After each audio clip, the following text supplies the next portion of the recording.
Salut à tous, on se retrouve aujourd'hui pour l'épisode numéro 312 de la After Zap Image. Désolé pour l'épisode d'hier qui est sorti un peu tard parce que j'ai eu des problèmes tout simplement pour le mettre en ligne. Et en plus de ça, lorsque j'ai fait la vidéo, Mourinho n'avait pas été encore limogé par Manchester United. C'est sorti peut-être une demi-heure après que j'ai réalisé la vidéo. Donc voilà, c'était un peu trop tard pour moi pour vous en parler. Mais voilà, c'est la première image aujourd'hui, José Mourinho qui quitte Manchester United depuis hier. Donc il est parti avec normalement un bon petit pactole pour lui. Voilà, normalement ce sera Michael Carrick qui sera pour le moment l'entraîneur intérimaire de Manchester United. Pour moi, je trouve que c'est vraiment une très bonne nouvelle pour Manchester de voir partir Mourinho, parce que c'est un club que j'apprécie énormément en Angleterre, et de voir le jeu proposé par Manchester depuis plus de 2 ans, et depuis l'arrivée de Mourinho, c'était quand même vraiment pénible à regarder. Donc moi je suis très content de son départ. J'espère que Carrick pourra vraiment apporter quelque chose, et puis que peut-être il y aura un nouvel entraîneur, peut-être l'été prochain, ou si quelqu'un se propose directement, là pourquoi pas pendant le mercato hivernal. Ensuite on a les petites infos de France avec une première déclaration du côté de l'Olympique de Marseille. Rudy Garcia qui nous parle de Marseille-Strasbourg ce soir. En Coupe de la Ligue, il nous dit c'est le chemin le plus simple pour retrouver une finale tout simplement, et pour gagner un trophée. On va jouer chez nous, mais il n'y aura pas, malheureusement, il n'y aura pas beaucoup de supporters en tribune. Encore une fois, à peu près 10 000 supporters, peut-être même pas attendus pour ce match au Vélodrome. Il a dit à nous de faire un résultat pour que les supporters puissent revenir. Alors, pour l'Olympique de Marseille, c'est vrai qu'il y a quand même depuis quelques temps un désamour entre le public et son équipe. Les résultats décevants s'enchaînent pour l'OM. Donc oui, il l'a dit, peut-être que la Coupe de la Ligue ça peut être la première option pour l'OM pour tenter d'aller décrocher un trophée cette année. Ensuite on a une nouvelle déclaration de Garcia. Il nous dit ce n'est pas le moment de parler de mercato, après Andoni travaille. Si des joueurs arrivent, c'est bien, mais sinon ça ne nous empêchera pas de vouloir atteindre nos objectifs. Ce n'est pas le moment, je n'ai pas le temps de perdre avec ça. Bon, il n'y a pas de temps à perdre avec ça, mais le mercato approche quand même.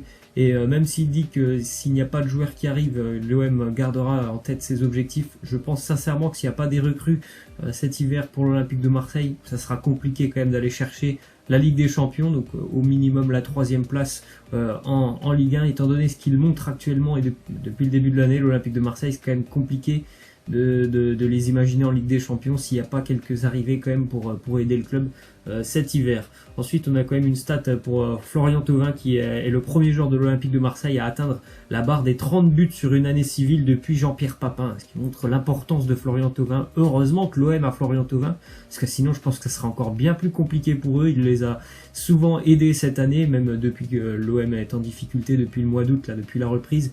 Souvent c'est lui qui a encore une fois débloqué des matchs. Le triplé à Amiens, il marque souvent, il est très important pour l'Olympique de Marseille. Le problème c'est qu'autour de lui, tous les joueurs ne sont pas forcément au niveau. Ensuite on a une déclaration de Mandanda. Il nous dit la rumeur Benjamin Lecomte à Marseille, ce n'est jamais plaisant. Ce serait mentir de dire ça, mais c'est la logique. Les dirigeants pensent au club et à l'avenir. Comme on l'a dit, voilà, c'est un gardien beaucoup plus jeune que Mandanda ou encore Yohan Pelé, et qui actuellement est certainement meilleur que ces deux gardiens.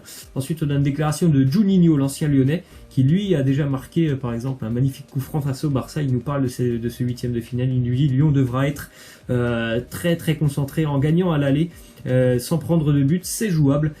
Par rapport à ce que j'ai vu sur les grands rendez-vous cette saison, cette équipe est capable de rivaliser avec le Barça et de l'éliminer. Il l'a dit, bien évidemment pour Lyon le match très important ça sera ce match aller, et essayer de ne pas prendre de but face au Barça, ça sera déjà une grande mission pour l'Olympique lyonnais. Mais comme je l'ai dit hier, sait-on jamais, s'il y a un très bon résultat à domicile, pourquoi pas aller à l'extérieur du côté de Barcelone et évoluer en contre comme certaines équipes ont pu le faire par le passé. Ensuite on a une petite info qui concerne Adrien Rabiot. Visiblement il s'est déjà mis d'accord avec le Barça pour rejoindre le club catalan, peut-être je sais pas cet hiver ou l'été prochain, mais visiblement et ce sera le Barça qui va accueillir Adrien Rabiot. Ensuite on a une déclaration de Marquinhos. Il nous dit je pense que Neymar traverse sa meilleure période depuis qu'il est à Paris. Il fait vraiment des différences et réalise de grandes choses cette 2e année. On le voit content, tant mieux pour gagner. Il nous faut un grand Neymar et un groupe au top. C'est vrai que depuis 2-3 mois, Neymar il est assez exceptionnel avec le Paris Saint-Germain. On sait que c'est un joueur extrêmement talentueux, et donc il le montre encore depuis le début d'année.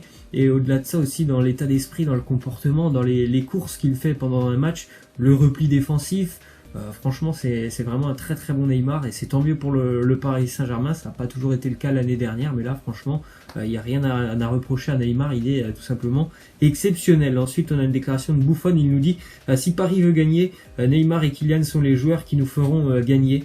Ils feront la différence, donc il faut les mettre dans des bonnes conditions. Mon moyen de les faire performer au max, c'est de les stimuler certainement à l'entraînement, et puis même au-delà de ça, je pense que voilà, ce sont deux grands joueurs qui forcément ont envie d'atteindre de grandes choses cette année avec le Paris Saint-Germain, donc je pense qu'il n'y a pas énormément de stimulation pour Neymar et Mbappé, et ils sont capables tous les deux de se fixer des objectifs eux-mêmes. Ensuite, on a une petite info Ligue 1 avec le match en retard de ce week-end entre Caen et Toulouse, match de bas de tableau qui a eu lieu hier, victoire très importante pour le Stade Malherbe qui n'avait plus gagné depuis 2 mois, 2-1 pour Caen face à Toulouse avec un penalty, vous le voyez, à la 98e minute, le penalty pour le Stade Malherbe de Caen, après bon 4 ou 5 minutes pour aller voir la vidéo, mais une victoire importante pour les Canets qui leur permet voilà, de sortir un petit peu de la zone de relégation. Pour Toulouse, c'était un bon point pris à l'extérieur. Malheureusement, il y a eu une faute du jeune défenseur qui est rentré à la 90e. Il est rentré à la 90e, à la 94e, il faisait une faute vraiment bête, hein, cette faute en pleine surface. Donc victoire importante pour les Canets, 2-1. Ensuite, on a 2 infos mercato. Visiblement, l'AS Monaco serait intéressé par Michy Batshuayi et Joris Dalbert. Donc bon, après voilà, faut que les joueurs aient aussi envie de venir à Monaco, qui est quand même en grande difficulté. Batshuayi, il n'a pas énormément de temps de jeu avec le FC Valence. C'est la même chose pour Dalbert, qui en plus de ça est blessé. On continue avec une déclaration de Diego Simeone, l'entraîneur de l'Atlético Madrid. Il nous dit: je pense que j'ai été très clair 2000 fois, je l'ai dit à propos de mon retour à l'Inter. Il n'y a pas besoin d'en dire plus, cela arrivera sûrement. Alors les supporters de l'Atlético, ils doivent certainement avoir un petit peu peur là de cette déclaration, puisque voilà, il le confirme à Diego Simeone, il entraînera l'Inter de Milan un jour ou l'autre. Alors quand, hein, ça on n'a pas la date, mais voilà, ça sera certainement très compliqué de succéder à Simeone du côté de Madrid. Espérons que ça sera le plus tard possible, hein, pour l'Atlético, puisqu'il a fait énormément de choses pour ce club depuis son arrivée déjà, il y a maintenant de nombreuses années. Ensuite, on a une déclaration de l'agent de Mauro Icardi. Il nous dit: nous sommes très loin d'une prolongation avec l'Inter.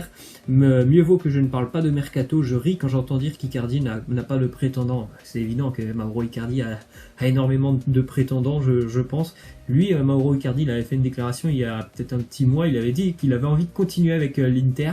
Bon, pour le moment, les négociations entre l'Inter et Icardi sont pour le moment au point mort. Ensuite, on a une déclaration de Carlo Ancelotti. Il nous dit: nous sommes une équipe qui a marqué beaucoup de buts, et au sein de nos attaquants, Milik retrouve de sa superbe. Bien sûr que Cavani est aimé ici, il me semble hors de propos d'en parler. Je pense que voilà, il faudra parler de Cavani du côté de Naples, mais ça sera certainement à la fin de l'année. Je pense qu'il va continuer et terminer cette saison avec le Paris Saint-Germain. Et pour Milik, on a entendu depuis 1 ou 2 semaines qu'il pouvait rejoindre l'Olympique de Marseille. Ça me semble quand même très très compliqué. C'est un joueur extrêmement important du côté de Naples. Il est régulièrement titulaire, alors j'ai du mal à l'imaginer rejoindre l'Olympique de Marseille. Ensuite, on a une petite info selon un quotidien espagnol. Manchester City a informé le Real Madrid de son intérêt pour Isco. On sait qu'Isco, il a pas mal de problèmes avec le Real, pas mal de problèmes avec son entraîneur aussi.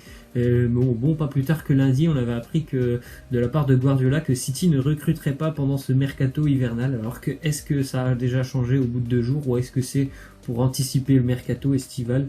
On en apprendra plus, je pense, dans les prochains jours. Ensuite, on a un petit résultat en Allemagne hier avec la victoire du Borussia Mönchengladbach 2-0 face à Nuremberg grâce à Torgan Hazard en deuxième période, alors qu'il a raté un penalty à la 45e, et Alassane Plea qui a retrouvé le chemin des filets après 1 mois sans avoir marqué.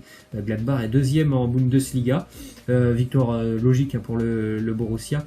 Dans le même temps, Dortmund a subi sa première défaite de la saison du côté de Düsseldorf, le promu, 2-1 pour Düsseldorf. Ensuite, on a un petit résultat en Italie avec le nouveau match nul pour l'AC Milan du côté de Bologne, 0-0, pas de vainqueur. Le Milan est quand même 4e actuellement en Serie A. En déclaration maintenant de Zlatan, il nous dit: ma première saison en Major League Soccer n'était qu'un échauffement, mais la deuxième sera vraiment différente. Je me sens mieux physiquement. Je suis venu pour finir ma carrière ici, alors qu'il était tout proche de rejoindre le Milan il y a quelques semaines. Bon, bah, il l'a affirmé, il allait continuer avec les LA Galaxy, et il a envie, encore une fois, de marquer de son empreinte le championnat américain. Ensuite, une petite stat en Allemagne, l'Eintracht Francfort, qui est qualifié pour les 16e de finale d'Europa League, a déjà vendu tous ses billets, c'est-à-dire 51 000, à peu près 51 000 places à guichet fermé pour l'Eintracht Francfort. C'est vraiment un club passionné, il y a souvent de très très beaux tifos en tribune du côté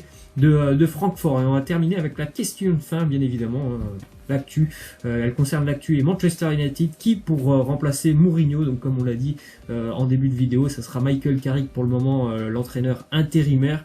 Et puis après, bon, bah, il y a beaucoup de noms, hein, pourquoi pas Pochettino, Zidane, Antonio Conte. Si vous en avez d'autres, laissez-les en commentaire. En tout cas, pour les supporters de Man U, et même ceux qui ne sont pas supporters de Man U, laissez en commentaire quel est l'entraîneur que vous avez envie de voir sur le banc de Manchester. Moi, bien évidemment, ça serait Zinedine Zidane, mais bon, je pense que ça sera pour le moment compliqué, peut-être l'été prochain, mais moi j'aurais bien évidemment envie de voir Zidane à Manchester. Laissez-moi en commentaire tout ça, moi je vous laisse et je vous dis à la prochaine, ciao.